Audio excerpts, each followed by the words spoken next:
Olá pessoal, tudo bem? Hoje eu dou sequência a uma série de vídeos sobre os impostos que a gente tem que pagar para o Estado.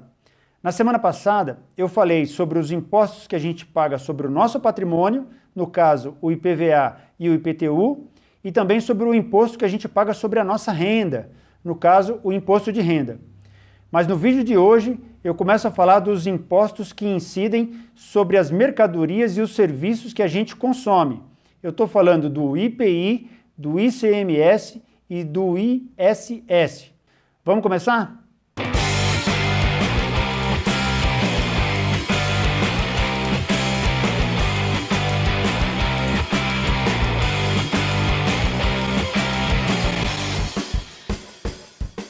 A gente não conhece muito bem os impostos sobre o consumo porque eles são diferentes do IPVA, do IPTU e do imposto de renda. Estes a gente conhece porque a gente acaba recolhendo todo ano. Já os impostos sobre o consumo são uma espécie de imposto fantasma. Não é a gente que recolhe. Quem recolhe ou é o fabricante do produto, ou é a empresa, ou é o comerciante. Mas é claro que a gente está pagando, porque estes impostos são embutidos no preço da mercadoria ou do serviço que a gente está consumindo. Vamos começar pelo ICMS, que é o Imposto sobre a Circulação de Mercadorias e Serviços. Praticamente a totalidade dos produtos que a gente consome incide o ICMS. Desde o arroz que a gente come até um carro que a gente vem a comprar. Só que, como eu disse, não é a gente que recolhe.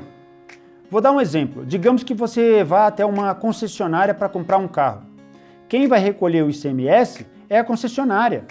O negócio dela é comprar e vender carro todo dia. É ela que faz circular a mercadoria. Já no seu caso, quando o carro passa para a tua mão, ele deixa de ser visto como mercadoria e começa a ser visto como um bem. Então, mesmo que daqui a amanhã você resolva vender esse carro para o seu vizinho, nem você nem ele vão ter que pagar ICMS sobre o carro, porque vocês não fazem isso de forma habitual. Perceba, o carro agora não é mais mercadoria, ele faz parte do seu patrimônio. Você vai ter que pagar o IPVA e também vai ter que declarar imposto de renda, porque o carro veio de algum tipo de rendimento seu. Mas ICMS você não paga. Quem paga é a concessionária. Outro exemplo, digamos que você foi a uma papelaria e comprou um caderno. Não é você que tem que recolher o ICMS. Quem tem que recolher o ICMS é o dono da papelaria. E isso vale para o caderno, para o feijão, para o micro-ondas e etc. Só não vai incidir o ICMS se o bem for imóvel, tipo uma casa, um apartamento ou um terreno. Aí é outro imposto que eu falo outra hora. Agora veja como o ICMS aparece na sua vida. Quando você compra um produto, você não recebe uma nota fiscal? Então, você recebe essa nota fiscal por dois motivos. Um, para saber que o produto não é roubado. Outro, para que o governo fique sabendo que a loja vendeu esse produto e possa cobrar o ICMS sobre ele. E vou aproveitar o assunto. Para que pôr o tal do CPF na nota? Será que o governo vai fiscalizar você que está comprando alguma coisa? Não, fica tranquilo. Se fosse para fiscalizar você, você não poderia colocar o CPF de outra pessoa. E pode.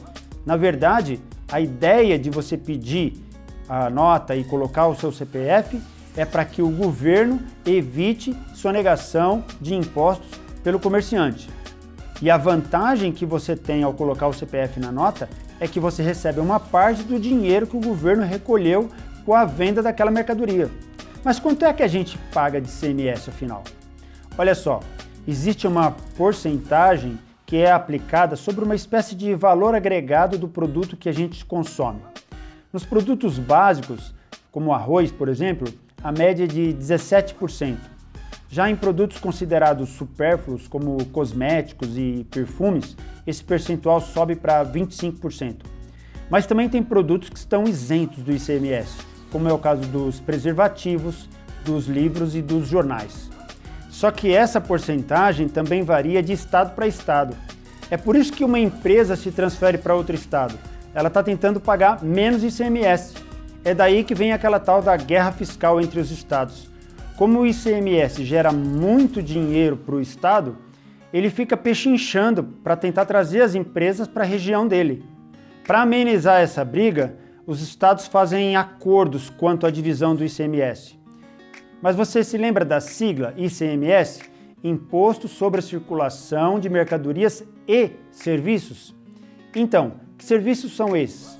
São os serviços de comunicação, como exemplo uma TV a cabo, também um serviço de internet e serviços de transportes. Mas não são todos os serviços de transportes, só aqueles que trafegam de um município para outro ou de um estado para outro. Então é isso, comprou um produto, consumiu uma mercadoria ou um serviço desses que eu falei, está lá embutido o ICMS. Dá uma olhada na sua conta de luz.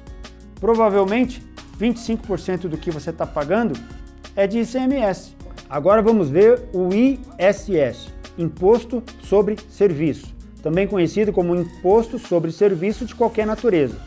Ué, mas eu já não falei sobre serviços quando falei do ICMS? Pois é, se não for algum daqueles serviços que incide o ICMS, então vai incidir o ISS.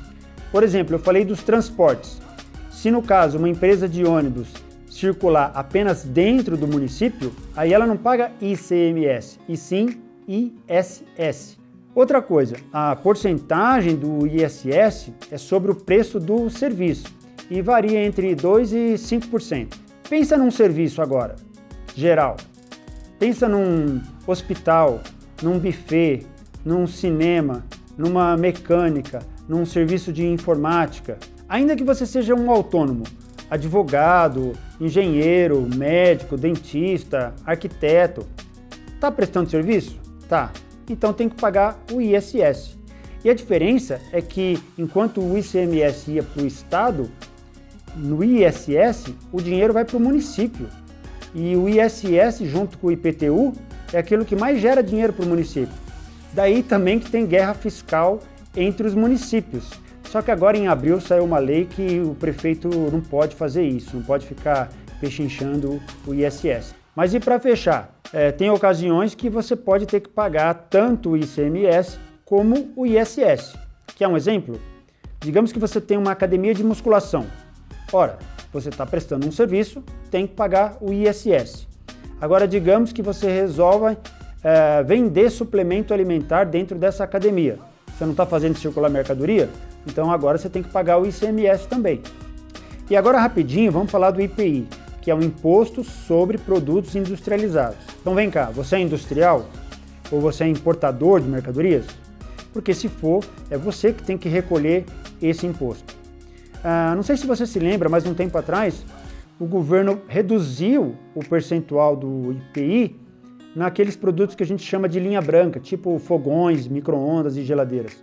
Também fez isso com os carros populares.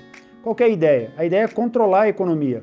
Abaixa o imposto para que o fabricante do produto repasse esse desconto para o consumidor final. Os percentuais de IPI também variam bastante. Normalmente se faz o seguinte, o produto é supérfluo, sei lá, um cigarro, por exemplo, então o IPI pode chegar até 300%. Já o IPI que incide sobre o leite e os jornais é zero. Bom, pessoal, mas os impostos não acabam por aqui não, ainda tem outros. Só que eu vou deixar para falar isso no próximo vídeo, tá ok? Então, valeu pela atenção, compartilha aí no Face, avisa os amigos para se inscreverem no YouTube e na semana que vem a gente se vê de novo, tá ok? Um grande abraço, tchau!